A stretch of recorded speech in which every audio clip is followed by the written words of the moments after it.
Hello, dear travelers of the night. Welcome to GeoSnooze Facts, where the ancient world whispers its secrets as you drift towards sleep. Thank you for choosing to spend this quiet evening with us. Tonight, we're embarking on a journey that will carry you back through 12,000 years of silence, to a hilltop in southeastern Turkey where the first cathedral rose from the earth, built not by farmers or kings, but by wanderers who followed the herds and read the stars. Before we begin, let yourself settle deeply into your pillows. Feel the weight of the blankets around you. Notice how your breath slows naturally, becoming quieter with each exhale. The modern world is far away now. The glow of screens, the rush of schedules, all of it fading like morning mist. Tonight, you'll hear a story that archaeologists call impossible.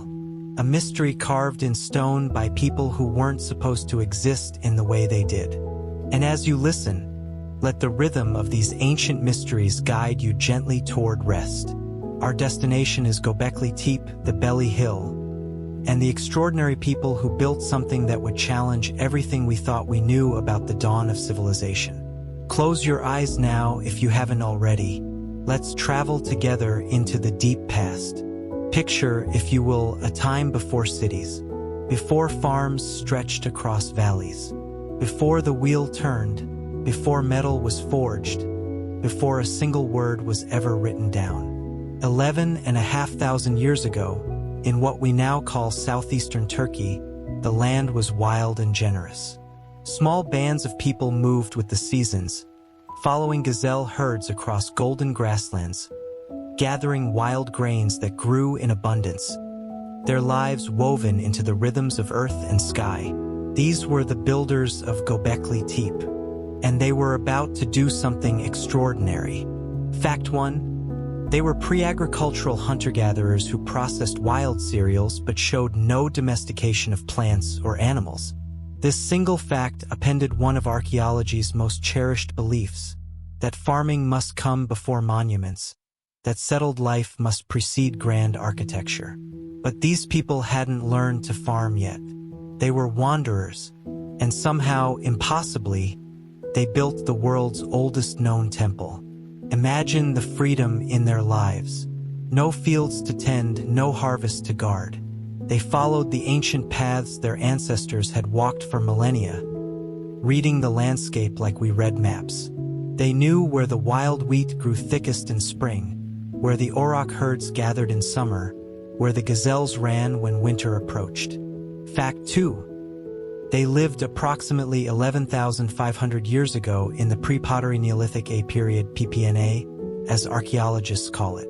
This was before pottery existed, millennia before anyone would shape metal into tools, 6,000 years before the first words would be etched into clay tablets in nearby Mesopotamia.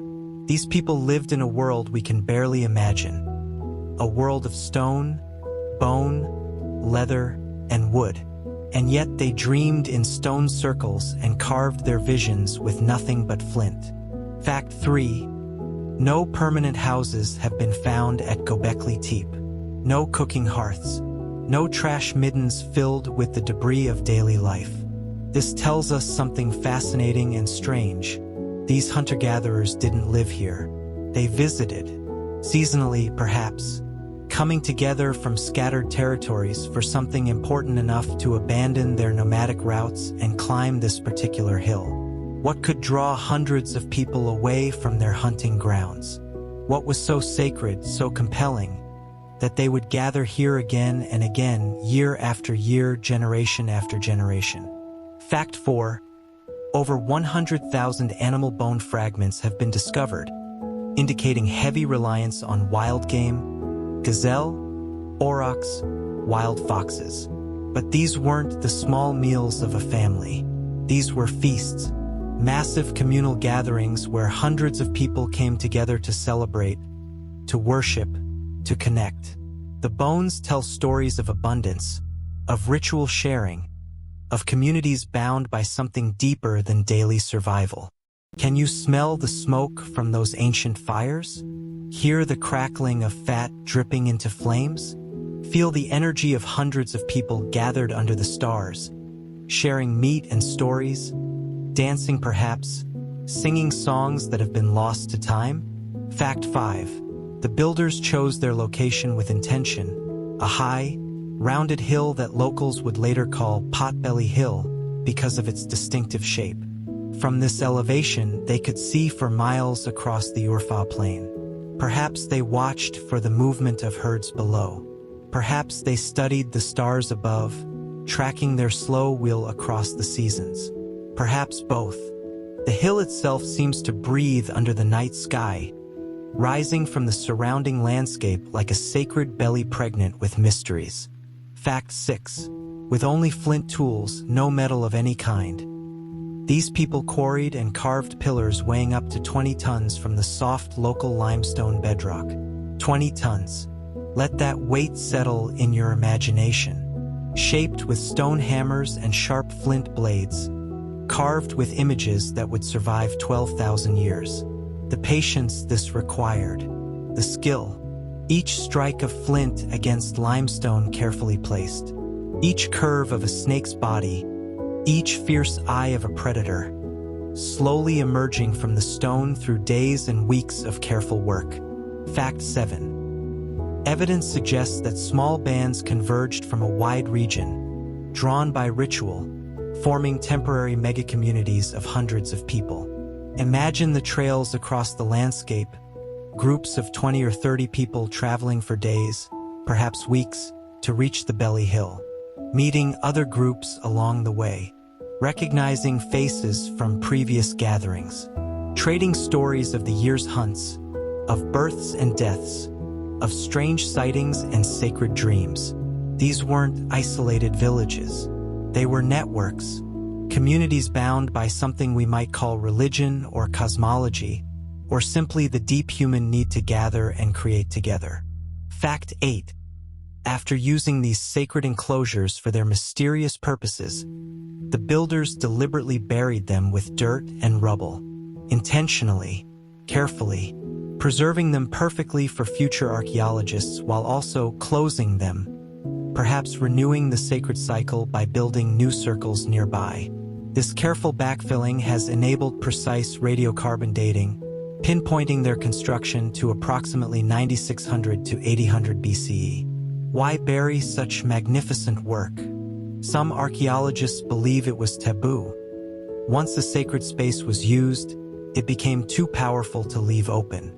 Others think it was part of the ritual itself, a killing of the old temple to birth a new one. The mystery deepens with each answer we find. Fact 9. Only 3 tombs have been found nearby, despite decades of excavation. No elaborate burial grounds. No necropolis of the dead. This suggests something fascinating. Perhaps only special individuals, shamans, or ritual leaders were buried near the sacred hill. Or perhaps pilgrims came here for ceremonies but took their dead home to ancestral grounds. The absence tells its own strange story.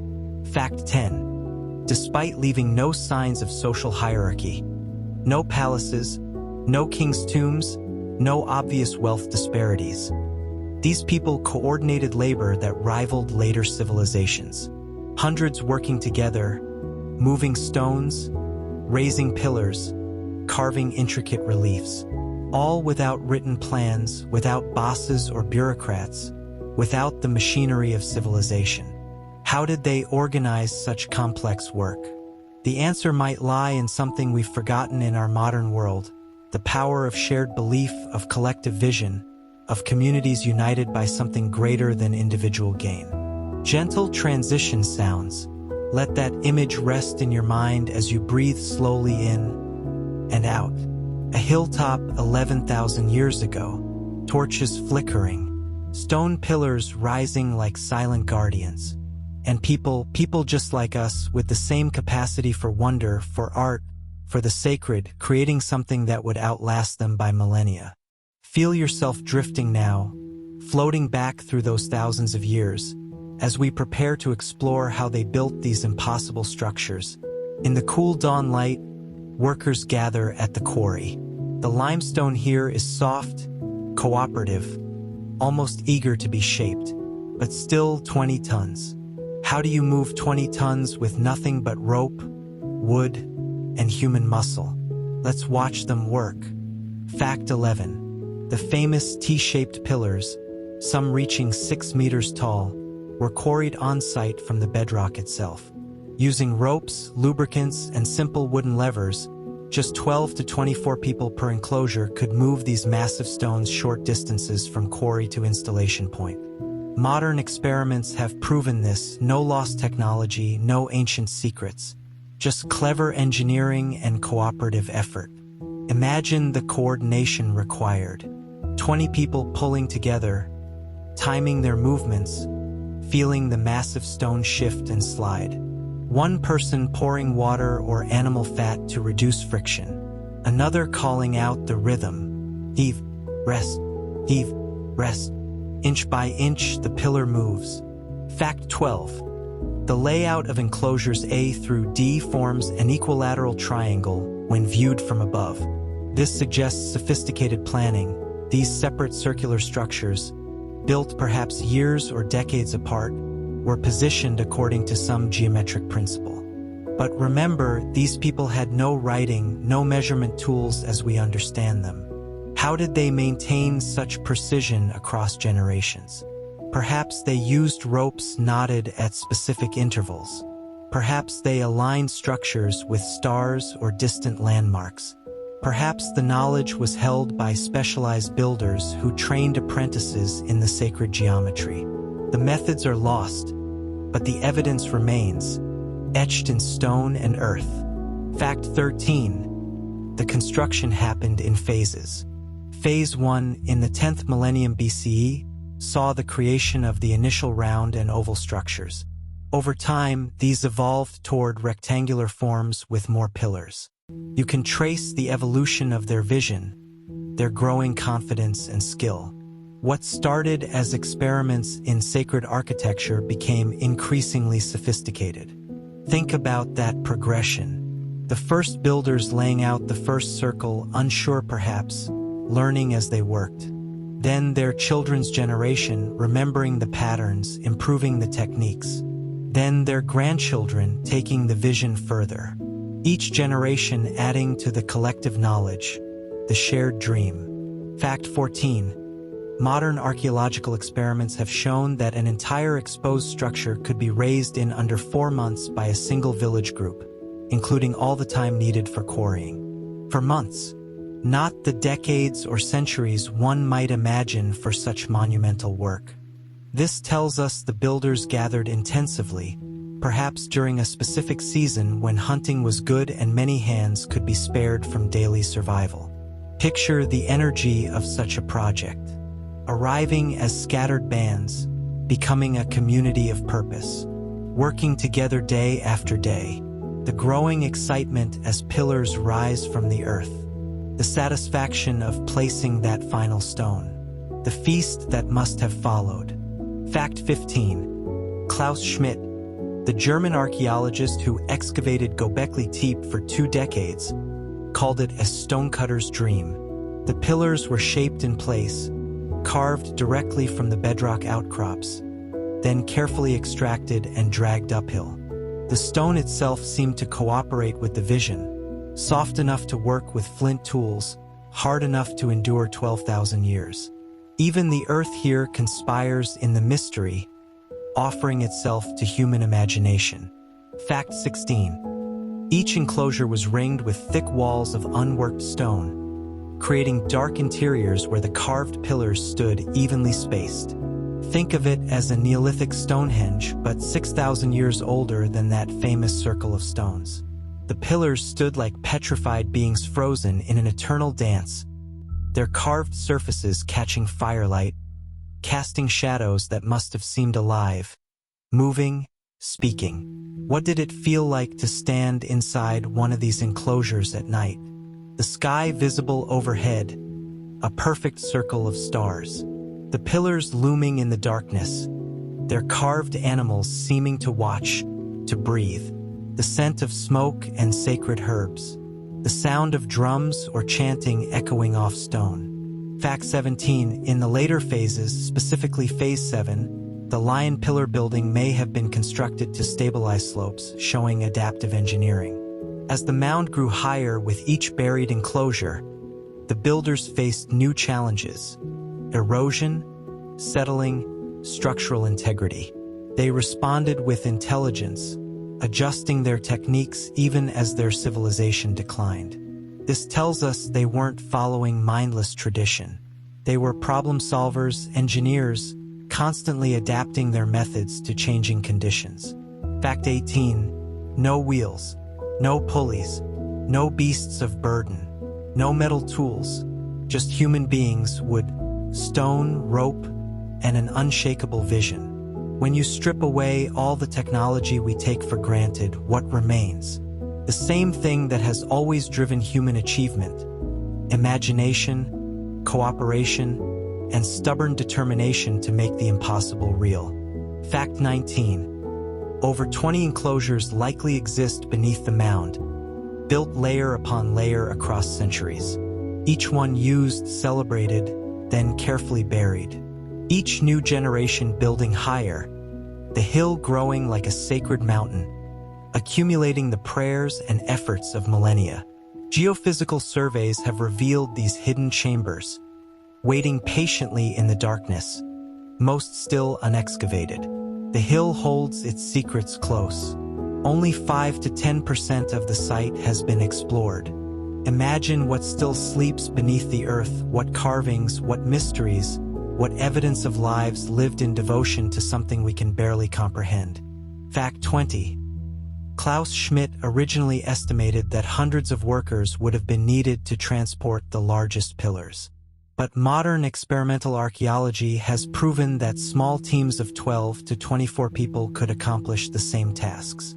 This debunks the lost civilization myths. No Atlanteans needed, no ancient aliens. Just clever humans using the materials and knowledge available to them.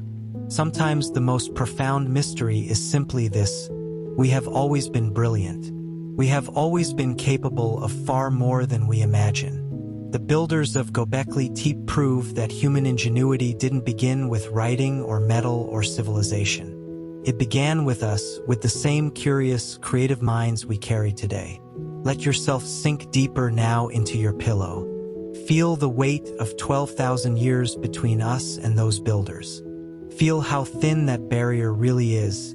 The same moon they saw rises tonight. The same stars will overhead. The same human heart beats in your chest that beat in theirs. Rest now. Let the image of rising pillars fill your mind. Stone emerging from stone. Vision becoming reality through patient, persistent effort. We'll continue our journey in a moment, exploring the mysterious carvings that cover these ancient pillars.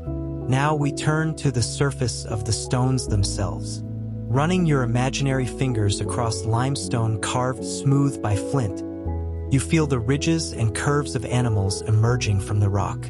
Fox, frozen mid-leap. A snake, coiling endlessly. A bird with wings spread wide. A scorpion, pincers raised. The pillars are alive with creatures. Fact 21. More than 200 individual animal reliefs have been identified across the excavated pillars. Foxes, snakes, boars, birds, scorpions, lions, spiders, and more. A wild menagerie that reveals how these hunter-gatherers saw their world, not as separate from nature, but embedded within it. Not as masters of animals, but as participants in a vast, interconnected web of being. Each creature was chosen deliberately, carved with care. What did the fox represent? The snake? Were these clan totems, each group identifying with a specific animal spirit? Were they guardians, protectors against unseen forces? Or were they simply what the carvers saw around them? The lions in the grass, the vultures circling overhead, the scorpions hiding under rocks? We can only wonder, but wondering too is a kind of dreaming. Fact 22. Scattered among the animals are abstract symbols that puzzle researchers to this day. Its shapes, Crescents. Peculiar objects that some call handbags. Could they be bags for carrying precious items? Measuring tools? Or symbols representing concepts we can no longer grasp? Ideas that made perfect sense to the builders but mean nothing to us now. These symbols don't evolve into writing. They don't develop or change across the centuries of Göbekli Tepe's use. They simply appear, repeated but never explained, a visual language we cannot read despite all our technology and knowledge. Some mysteries are meant to remain mysterious. Fact 23. Pillar 43, perhaps the most famous pillar at Göbekli Tepe, bears V-shaped symbols that some researchers believe align with constellations, Taurus, Scorpio, the positions of stars as they appeared 11,000 years ago. If true, this would make Pillar 43 perhaps the oldest astronomical record in the world. A star map carved in stone, guiding the builders through the seasons, marking sacred times, recording cosmic events. Picture them on a clear night, looking up at the infinite scatter of stars, teaching the young ones. That pattern there, remember it, it marks the time of gathering. That group of stars, watch when it rises, that's when the gazelles migrate.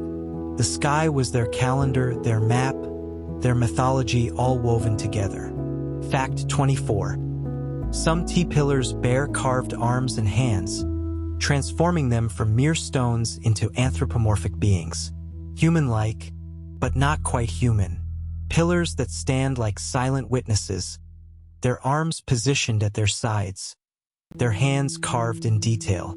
Are these representations of gods, ancestral spirits, or something else entirely, beings that exist between the human and the divine, between the stone and the living? Stand among them in your imagination. These T-shaped figures, towering overhead, their surfaces crawling with carved animals. In firelight, they must have seemed alive, their shadows dancing, their carved forms seeming to breathe. Fact 25. Notably, there are almost no plant motifs among the hundreds of carvings. This reinforces what the archaeological evidence already tells us. These people hadn't yet turned to agriculture. Their identity, their mythology, their sacred stories were all bound up with animals, with hunters and hunted, with predator and prey. With the wild world they moved through as skilled, respected participants. The absence speaks as loudly as the presence. What you don't find tells its own story. Fact 26. Foxes appear again and again across the pillars, more frequently than many other animals. In later cultures, foxes often represented cunning, trickery, transformation, and journeys to the afterlife. Were the builders of Göbekli Tepe the first to see foxes this way? Did shamans take fox forms in their visions? Did the fox guide souls to the land of the dead? Its yipping call heard in the darkness as a message from beyond? We see the fox carved in stone, leaping and watching, and we wonder what it meant to the person who spent days carefully shaping its form. What story did they tell themselves as they worked? Fact 27. Vultures and other birds appear prominently, which may link to practices of excarnation, sky burial, where bodies are left exposed for birds to clean the bones. This was common in early Neolithic cultures. The vulture as psychopomp, carrier of souls, transformer of flesh into spirit. Can you see it? A body laid on a platform open to the sky. Vultures descending in slow circles. The community watching, waiting, understanding this as sacred rather than gruesome. The bones, cleaned white by sun and beak, later gathered and buried with ceremony. The soul freed, carried skyward on vulture wings. Fact 28. Dangerous predators, lions, snakes, scorpions, outnumber the prey animals in the carvings. This is unusual. Why carve more images of creatures that could kill you than images of the animals you hunted for food? Perhaps they were invoking protection, binding these dangerous spirits in stone to keep the community safe. Perhaps they represented forces of nature that had to be acknowledged, respected, placated. Perhaps they were shamanic power animals, sources of strength and vision. Or perhaps, in a world where danger was ever present, these carvings were a way of facing fear directly, naming it, giving it form, and thereby gaining some measure of control over it. Fact 29. In areas not yet excavated, ground-penetrating radar suggests pillars weighing up to 50 tons, more than twice the size of the largest pillars yet uncovered. 50 tons of carved limestone, dragged and raised with nothing but rope and determination. The detail of the carving on these massive stones must be extraordinary, judging by what we've seen so far. These sleeping giants wait beneath the earth, holding secrets we haven't yet imagined. Fact 30.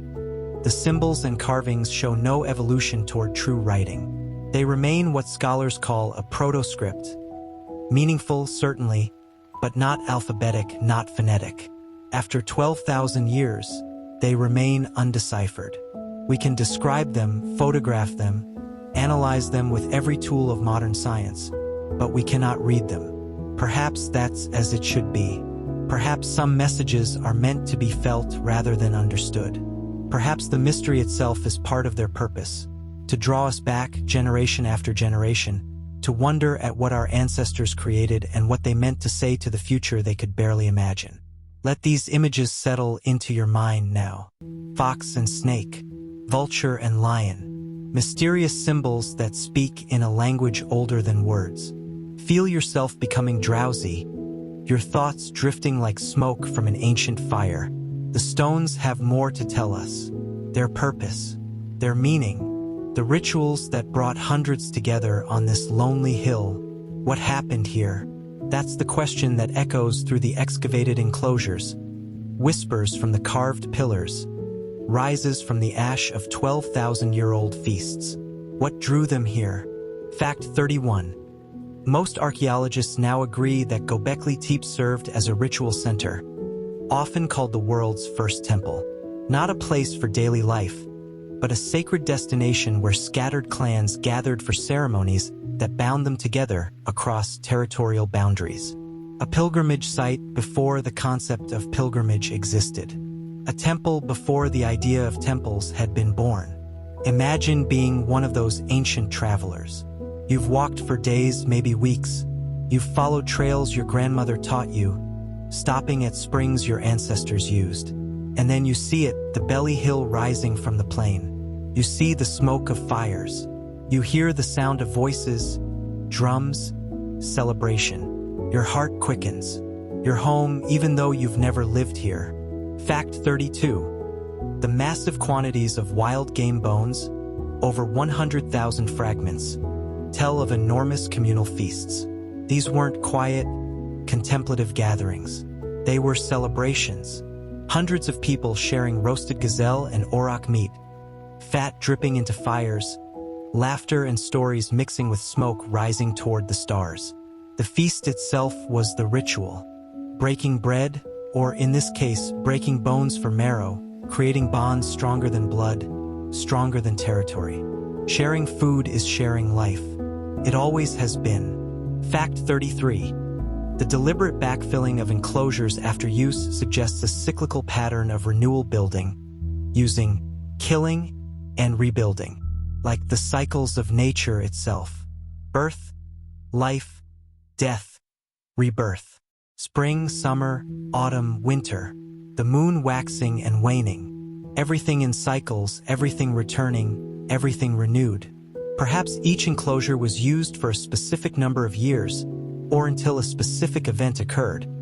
A comet's appearance, an elder's death, a generational transition. Then, with ceremony, it would be filled with earth and stones, buried like a beloved body, and the community would begin again, building a new circle, continuing the sacred pattern. Fact 34. The alignment of structures with certain stars and constellations hints at astronomical observation tracking hunts, seasons, perhaps even rare cosmic events like comets. The sky was their clock, their calendar, their mythology written in fire across the darkness. When did the herds migrate? Watch this constellation. When should we gather for the feast? Count the moons after the star rises. When is the world renewed? Look for the signs in the heavens, written there by forces older than memory. Some researchers suggest Pillar 43 might record a comet impact or near-miss event. If true, the builders were documenting catastrophe, warning future generations, or commemorating a cosmic event that must have terrified and awed them equally. Fact 35. Evidence suggests this may have been a skull cult site. In the broader pre-pottery Neolithic culture, there are examples of skulls being defleshed, decorated, and displayed. While such skulls haven't been found in abundance at Göbekli Tepe itself, the practices of the era and region suggest that ceremonies involving the dead, particularly the ancestors, may have occurred here. Picture platforms where skulls rested, watching over rituals with empty eyes. The dead participating in the ceremonies of the living. Not gruesome, but sacred, maintaining the connection between generations, ensuring the wisdom of ancestors guided the actions of descendants. Fact 36. The absence of domestic debris, no grinding stones worn smooth by daily grain processing, no broken cooking pots, no trash heaps of ordinary life, strongly supports the pilgrimage model. People arrived. They participated in rituals. They feasted. They carved or witnessed carving. Then they dispersed back to their hunting territories, carrying the experience with them until the next gathering. Göbekli Tepe was always temporary and always eternal, visited but never lived in, sacred because it stood apart from the ordinary flow of daily survival. Fact 37. The decline of Göbekli Tepe around 8000 BCE coincides intriguingly with the rise of early farming in the surrounding region. As people began to settle, to plant and harvest, to invest in specific plots of land, perhaps the need for a shared pilgrimage site diminished. Their identity became tied to fields and villages rather than to seasonal gatherings at sacred hills. Or perhaps the shift to agriculture changed their cosmology so profoundly that the animal-centric mythology of Göbekli Tepe no longer resonated. The fox and the snake gave way to the seed and the harvest. New gods for a new way of life. Fact 38. The dark, pillar-lined interiors of the enclosures, when roofed or partially roofed, would have evoked caves or underworlds. Perfect settings for shamanic trances, vision quests, initiations into sacred knowledge.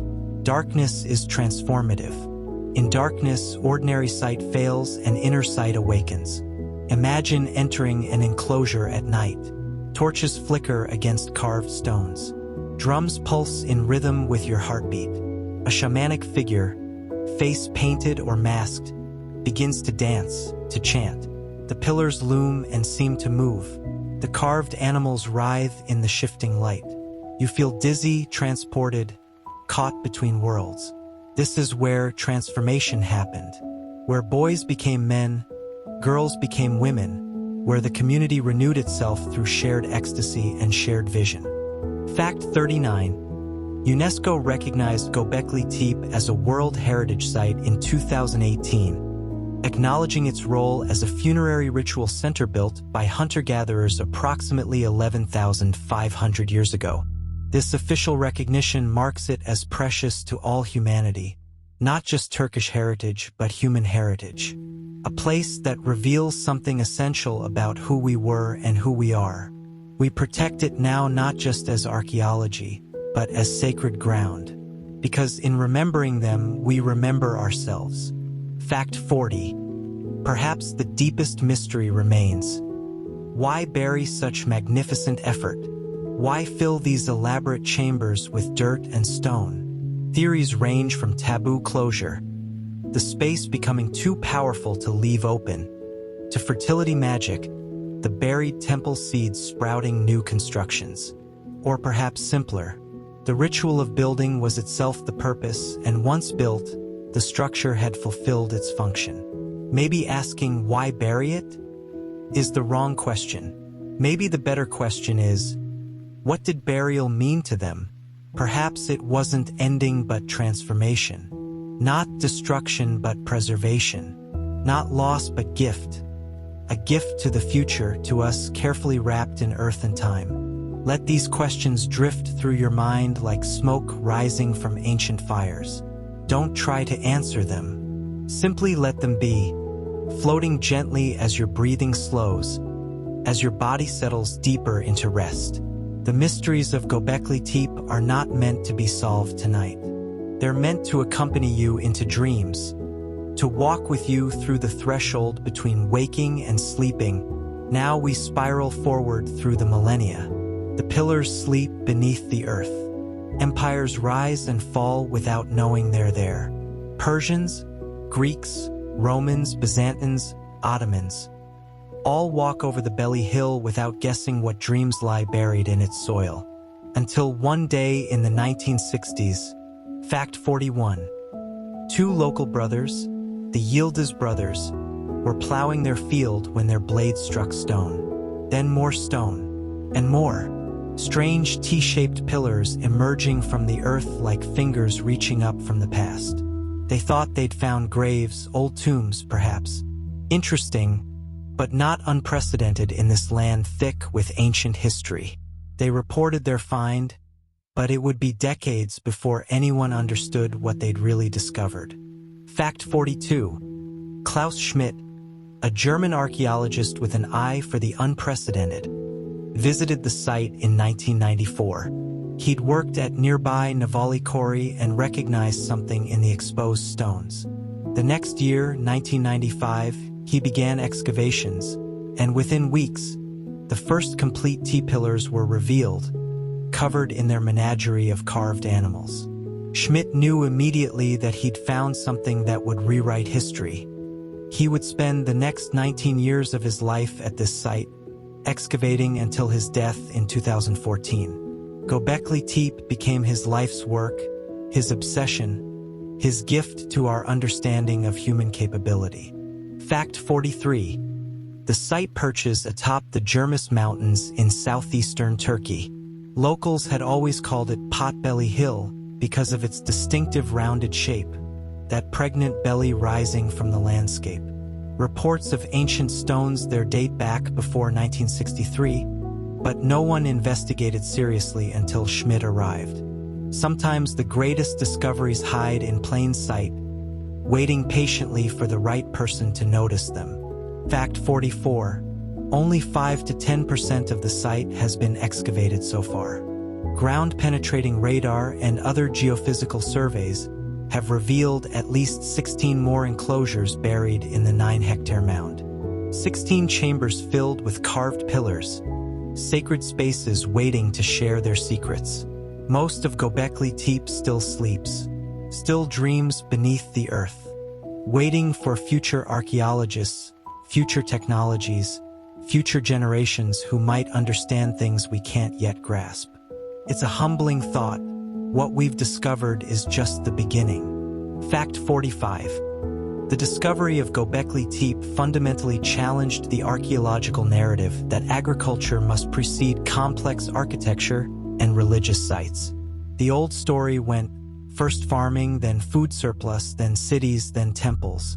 A neat linear progression from simple to complex. But Göbekli Tepe reversed it. First temples, then agriculture. First gathering for sacred purposes, then settling to farm. Perhaps the very act of gathering regularly, of feeding hundreds of people, of coordinating complex labor for sacred construction. Perhaps that's what led to agriculture, not the other way around. It suggests that our need for the sacred, for gathering, for creating meaning together, might be even more fundamental than our need for settled existence. Fact 46. Of course, such an extraordinary site has fueled fringe theories. Ancient astronauts, lost Atlantean civilizations, advanced technologies. These theories miss the point entirely. What's truly extraordinary about Göbekli Tepe isn't that it requires impossible explanations. It's that it proves our ancestors, working with simple tools and brilliant minds, could achieve the supposedly impossible. No aliens needed, just humans being magnificently, mysteriously human. Fact 47. Mehmet Yildiz, one of the brothers who first discovered the stones, worked as a site guard through the years of excavation, witnessing the gradual revelation of what his plowing had uncovered. He saw the first pillars emerge, watched as archaeologists carefully brushed away millennia of soil, stood guard over structures his farming had brought back to light. Imagine his perspective, local farmer to guardian of humanity's oldest temple. A life transformed by an accident with a plow blade. The cosmos works in mysterious circles. Fact 48.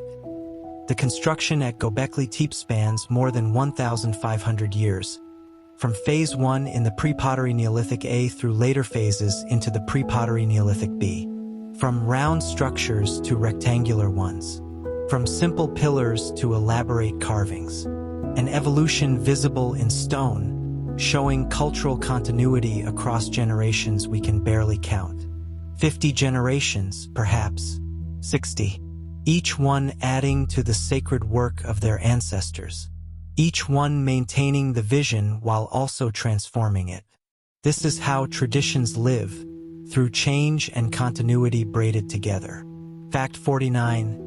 Göbekli Tepe didn't stand alone. It influenced nearby sites, Karahan Tepe, Harbutsuvan Tepesi, and others, forming what archaeologists now call the Taz Tepeler culture, the Stone Hills Network, all characterized by T-shaped pillars, elaborate carvings, and ritual architecture.